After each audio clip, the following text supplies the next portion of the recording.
Vamos a analizar ahora otro tema, otro asunto de vital importancia que también tuvo que ver con las marchas del 1 de mayo. El presidente Gustavo Petro anunció en la gran movilización en Bogotá que su gobierno a partir del 2 de mayo rompía relaciones con el gobierno y con el presidente de Israel por considerar que tenía un gobierno y un presidente genocida. Así lo expresó el presidente Gustavo Petro. Vamos a ver algunas imágenes de la enorme solidaridad que se expresó en la ciudad de Cali, la enorme solidaridad en Cali con el pueblo palestino.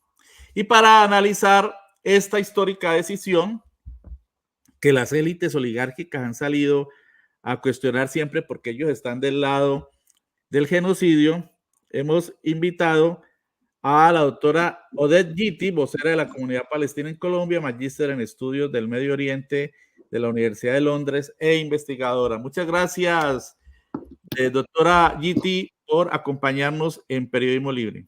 Muchísimas gracias a ti, Luis, y saludo a todos los miembros del equipo y a la audiencia. Bien, ¿cuál es su análisis respecto a esta decisión tan importante? El presidente Gustavo Petro ya venía planteando desde el principio, desde el 7 de octubre, vino planteando y denunciando el genocidio que se empezaba a perpetrar contra el pueblo palestino en Gaza.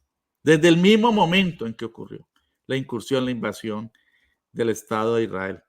Y a lo largo de todos estos meses ha estado denunciando, haciendo claridad, y eso pues obviamente le ha costado enfrentamiento con la derecha y las élites tradicionales de este país. ¿Cuál es su análisis en relación con esa importantísima e histórica decisión? Sí, en primer lugar, me gustaría empezar por lo último que dijiste, y ha sido el enfrentamiento que ha tenido que soportar el presidente y los vejámenes y la cantidad de desinformación. Yo estoy preocupadísima de que medios tradicionales aquí en Colombia, y conectando con lo que estaban hablando anteriormente sobre el papel de los medios, como por ejemplo un periódico muy grande en su editorial utiliza los mismos argumentos que utilizan voceros del gobierno israelí. Eso es muy preocupante porque quiere decir que aquí en Colombia ni siquiera somos capaces de hacer un análisis propio, sino que una editorial de un periódico utiliza como El argumentos espectador, ¿no? Utiliza como argumentos lo que dice el propio canciller israelí y la cancillería israelí. Eso es espantoso porque vemos un grado que nunca se había visto de injerencia externa de un país sobre otro. Estoy hablando puntualmente de la injerencia de Israel en los asuntos internos del país. Ya eso lo veníamos viendo con el embajador israelí en el país, que en muchísimas ocasiones también estaba interfiriendo directamente en asuntos propios y además de eso amenazando inclusive a medios de comunicación cuando sus líneas editoriales no necesariamente eran favorables hacia el sionismo. Yo estoy sorprendida de ver cómo medios grandes, medios pequeños, medios tradicionales y medios alternativos, estoy hablando de todos, en su mayoría, no estoy diciendo que todos, pero sí la mayoría, tienen y siguen teniendo una narrativa tan pro-israelí, tan pro-sionista. Y eso es muy preocupante porque 7 meses después siguen amplificando las voces de quienes quieren que la violencia continúe.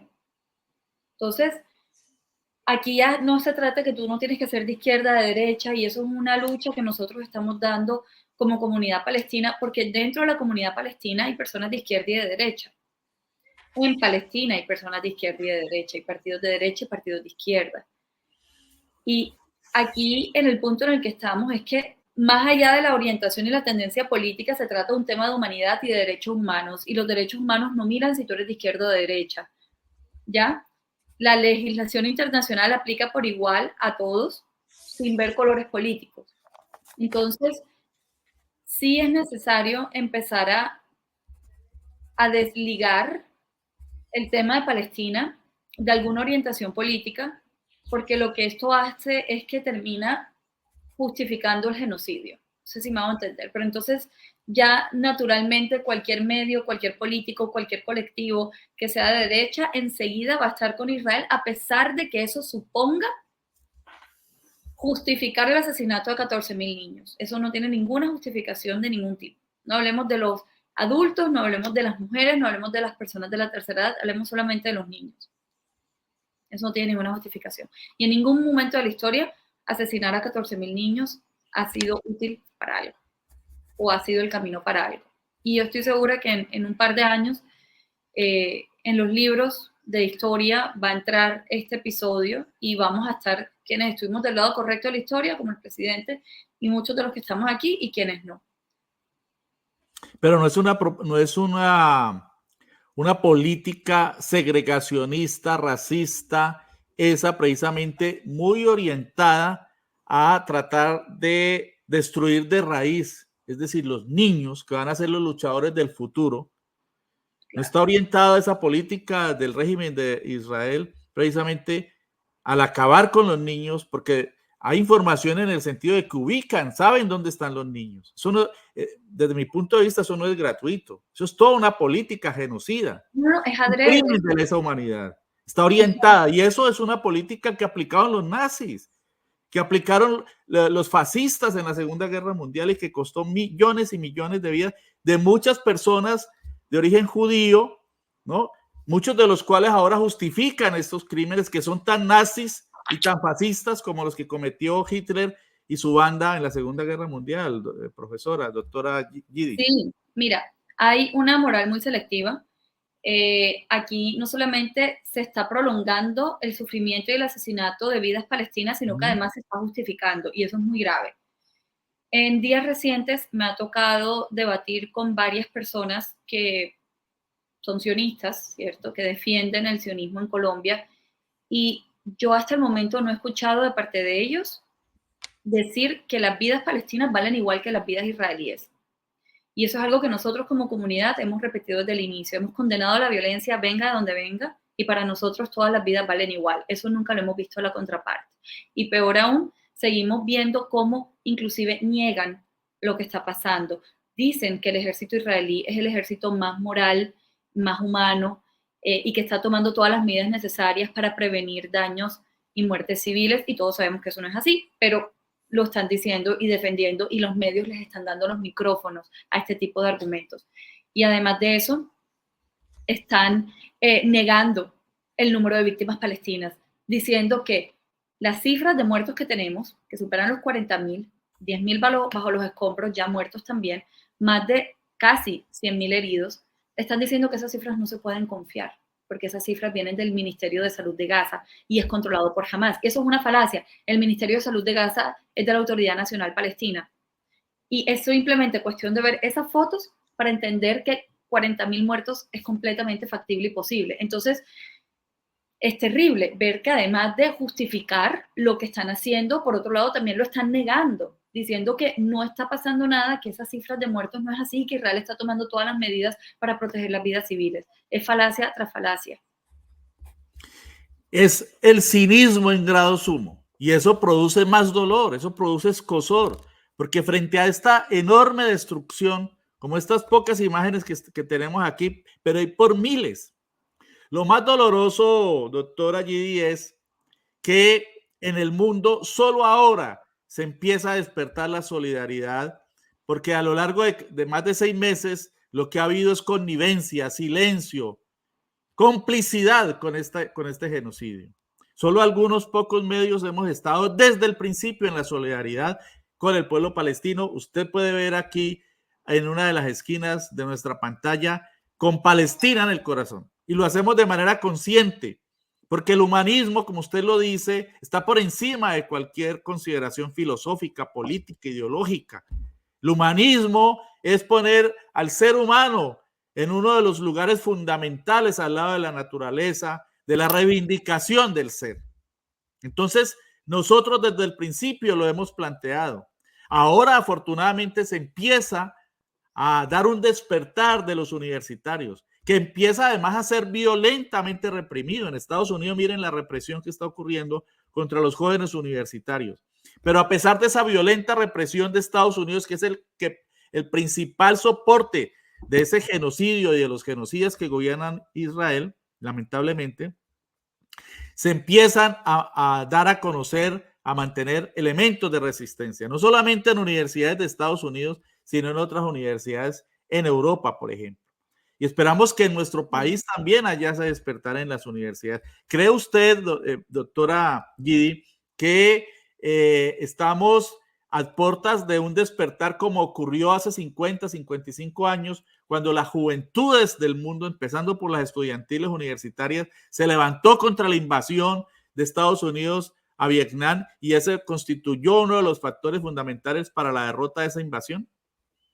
Sí, mira, ya hay universidades con campamentos en México, está la UNAM, y a una universidad de Chile, se me acaba de ir el nombre de esa universidad en Chile, que sacó un comunicado instando a la universidad a desinvertir y desligarse de Israel.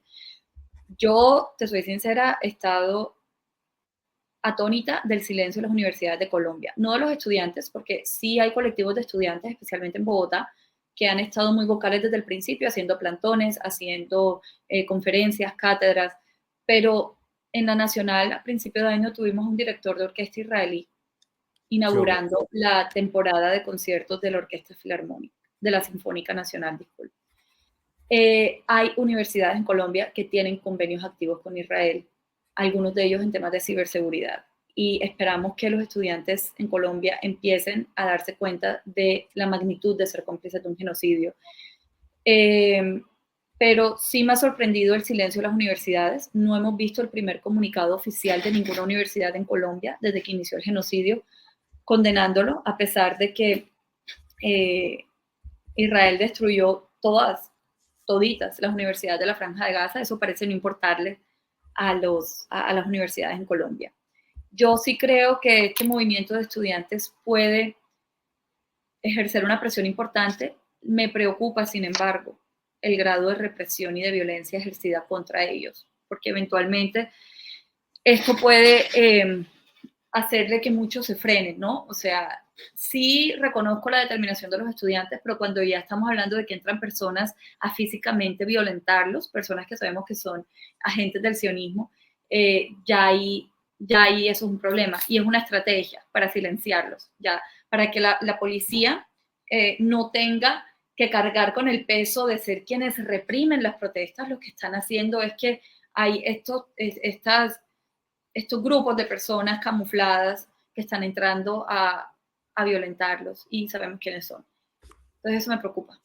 Paramilitares, gente Correcto. que cumple una función violenta Y que están entrando enmascarada, que no puede cumplir pues los sionistas de saco y corbata, o que dicen que no van a cumplir, pero ellos son los determinadores. ¿Cuál es la incidencia, doctora Oded, de esta decisión tan importante del gobierno del presidente Petro de romper relaciones diplomáticas con Israel? ¿Cuáles son las repercusiones materiales, fácticas que puede tener en todo el mundo? Solamente 34 países han roto relaciones con Israel. Sí. Bueno, hay una confusión muy grande en torno a esto porque muchas personas en los medios y en todas partes empezaron a decir que el país iba a verse afectado, que el que perdía aquí en esta relación era Colombia, que por la balanza comercial realmente no es muy alta. Y además de eso... De menos de 400 millones de dólares, ¿no? Correcto. Y no solamente eso, sino que la gente ni siquiera entiende qué significa cortar relaciones diplomáticas con un embargo. Aquí nunca se ha hablado de un embargo económico.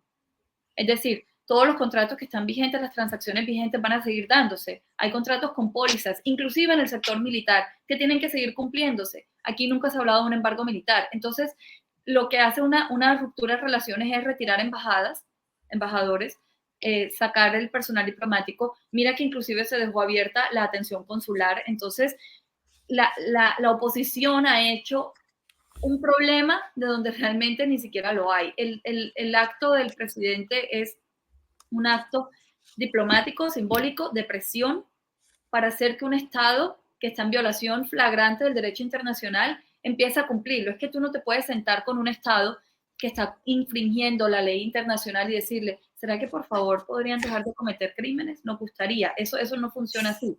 No te vas a sentar con ellos a negociarlo, a pedírselos. Entonces, ¿qué tienes que hacer? Presionar. Una de las formas es cortando relaciones. Otra forma, ¿cuál es? Por ejemplo, Sudáfrica anunció que iba a perseguir penalmente a sus ciudadanos que participaran en el ejército israelí. Eso se tiene que hacer en Colombia, porque además los colombianos que están participando en el ejército israelí están saliendo en medios a contar sus historias de heroicas de la matanza en Gaza. Están haciéndolo públicamente, están siendo cómplices abiertamente y se pueden perseguir. Hay muchos países en Europa que han, inclusive en el mismo Estados Unidos, que han dicho que van a imponer sanciones económicas y sanciones en general a ciudadanos israelíes que viven en los asentamientos ilegales. Sudáfrica presentó un caso contra Israel. Hay países que han denunciado a Netanyahu y su gabinete en la Corte Penal Internacional y nada les ha pasado. Entonces nosotros estamos creyendo que porque el presidente tomó esa decisión, este país se va a ir al traste. No. Es más, el principal proveedor de armamento de Colombia no es Israel, es Estados Unidos. Entonces tampoco se va a afectar la supuesta seguridad nacional. Entonces han sido una cantidad de mitos de la misma maquinaria de propaganda sionista que han hecho un incendio y nos hemos desviado realmente de lo que está pasando, y es que Israel sigue matando gente, punto. Y sigue sin permitir la entrada de ayuda humanitaria. Hay un hecho que pues a muchos nos preocupa, y es aunque ha habido ruptura de relaciones y algunos países del Medio Oriente y países árabes y países de mayoría musulmanas han tenido gestos de solidaridad, pues la fuerza de estos países no se siente frente a semejante ofensiva genocida y frente a la forma como Israel de manera despótica desprecia la voluntad de los pueblos.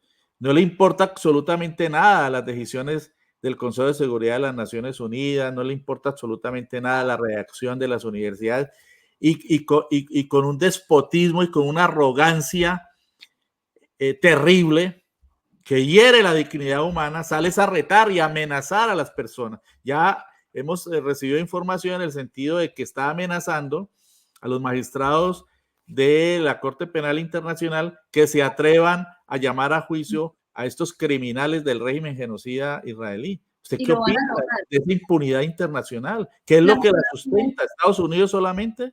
Lamentablemente lo van a lograr. Yo lastimosamente no tengo esperanzas en que ni la Corte Penal ni la Corte Internacional de Justicia vayan a emitir fallos contra Israel, porque, mira, han sido 75 años de impunidad y 75 años en donde se ha fabricado una imagen muy sólida, muy fija de quién es el enemigo.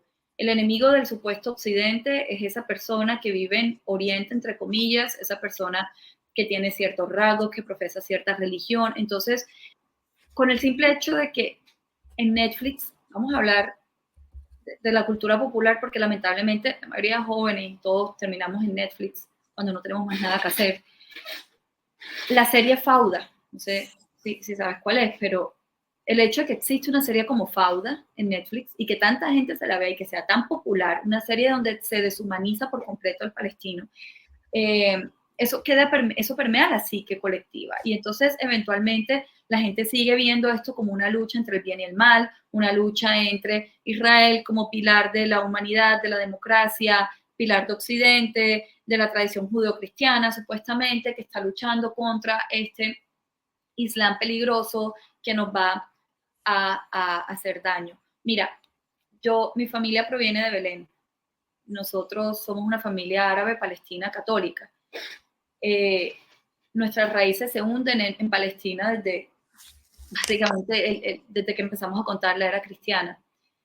Y nosotros consideramos a los palestinos musulmanes nuestros hermanos y nunca ha habido problemas entre nosotros. Y en las entrevistas en las que yo he aparecido en algunos medios, en donde publican mi foto, las personas, no te imaginas la cantidad de comentarios que ponen como devuélvete a Teherán, no sé por qué, en qué momento piensan que yo soy iraní, ¿por qué estás con el pelo descubierto? Tu propia gente te va a matar. vete a Palestina así como estás para que te maten por no llevar el hijab, por no sé qué. O sea, han dicho una cantidad de cosas islamofóbicas completamente contra mí que ni siquiera, bueno, eso lo explica igual Edward Said, ¿no? O sea, dentro de la islamofobia estaba también la arabofobia. Pero es lamentable ver ese tipo de argumentos, entre comillas, que la gente tiene, tan llenos de odio, tan llenos de estereotipos, de verdad que es muy lamentable lo que está pasando. Y yo a veces, Luis, pregunto, ¿qué más tenemos que decir? ¿Qué más tenemos que hacer que no hayamos dicho, que no hayamos hecho en estos 7 meses? No sé. Por acá, Clever Suárez nos dice, pueden reprimir, pero los estudiantes no comulgan con violencia y eso los hace más fuertes en su movimiento. Creo que el movimiento estudiantil puede sacar a Netanyahu algo que ningún país lograría, dice Carlos Suárez. Bueno, se empieza a generar, o sea, se está sembrando la resistencia, ¿no? Una resistencia pacífica, una resistencia informada. Lo que usted dice es cierto y es muy preocupante. Y eso obedece al discurso hegemónico. Es que estamos enfrentados a la preeminencia de unas narrativas que han durado a lo largo de decenios y decenios y que han taladrado, horadado y desvirtuado la mente y la conciencia de millones de seres humanos. Entonces estamos enfrentados a unas murallas hegemónicas bicentenarias, por ejemplo en Colombia, que es muy difícil romper. Pero se trata de que con el humanismo y con posiciones y espacios como el que estamos teniendo con usted, empecemos a llegar a muchas comunidades, ¿no? Se trata es también de una labor pedagógica. Y en ese sentido, ¿cuáles son las tareas para ir terminando nuestro diálogo, doctora Odette Gidi, agradeciéndole su participación en nuestro espacio? ¿Cuáles son las tareas inmediatas? Porque urge también la acción, ¿no? Urge que haya una movilización y unas tareas concretas. No solamente que sea el gobierno, es que en Colombia está presentando un fenómeno, es que es el gobierno el que está liderando este espacio de solidaridad, es el que genera los impactos a nivel institucional y a nivel político. Y la sociedad está quedada. Sí. ¿Qué puede hacer la sociedad colombiana para llenar ese vacío? Bueno, hay muchas cosas y lo primero y antes que nada es informar y compartir esa información, ¿verdad? Porque eventualmente entre más gente sepa lo que está pasando, gracias a la información, se puede empezar a generar cambios. Entonces, yo siempre recomiendo a Edward Said, empiecen por leer a Edward Said, es clave. Por supuesto, el BDS, el Movimiento de Boicot, Desinversión y Sanciones, que es un llamado a la sociedad civil palestina, un llamado para que la comunidad internacional, la sociedad civil internacional, suspenda las compras, las relaciones comerciales, educativas, culturales con Israel, entre tanto Israel no acate el derecho internacional.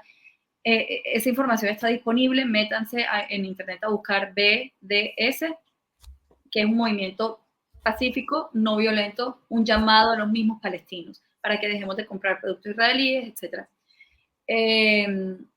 Eso es clave.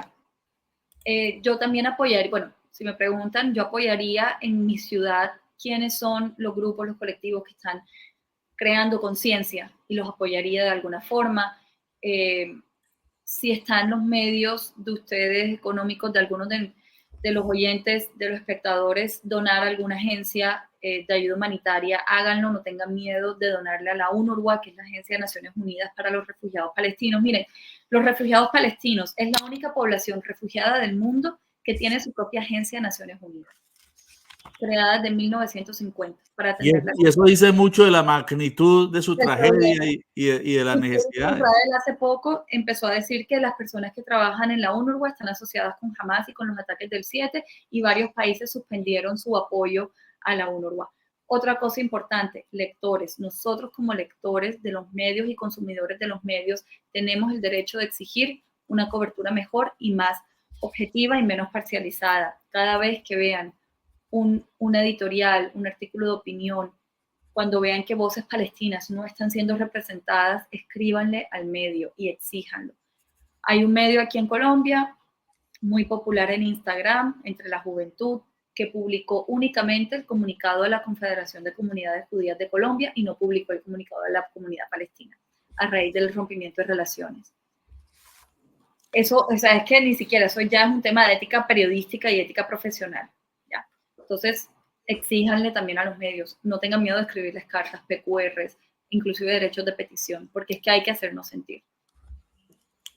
Por acá Raquel Viña nos dice que una de las maneras de enfrentar ese muro hegemónico es no comprar productos israelíes. Muchas gracias, doctora Odette Gidi, por acompañarnos hoy en Periodismo Libre. Expresamos de nuevo desde este espacio toda nuestra solidaridad con la comunidad palestina, toda nuestra solidaridad con el pueblo que sufre, pero que resiste heroicamente en Gaza. Así es. Y yo tengo un norte, y es el optimismo histórico. Quienes estamos del lado de la verdad, finalmente saldremos adelante. Me gusta eso. Y les agradezco a todos en nombre de la comunidad palestina esta fraternidad y solidaridad que han mostrado muchos. Y al final yo siempre digo, los buenos somos más, aunque nos hagan creer lo contrario. Finalmente, quienes estamos del lado correcto de la historia, saldremos adelante con estas causas populares. Muchas gracias nuevamente y de nuevo toda nuestra solidaridad y nuestro corazón con Gaza y con todo el pueblo palestino. Muchísimas gracias.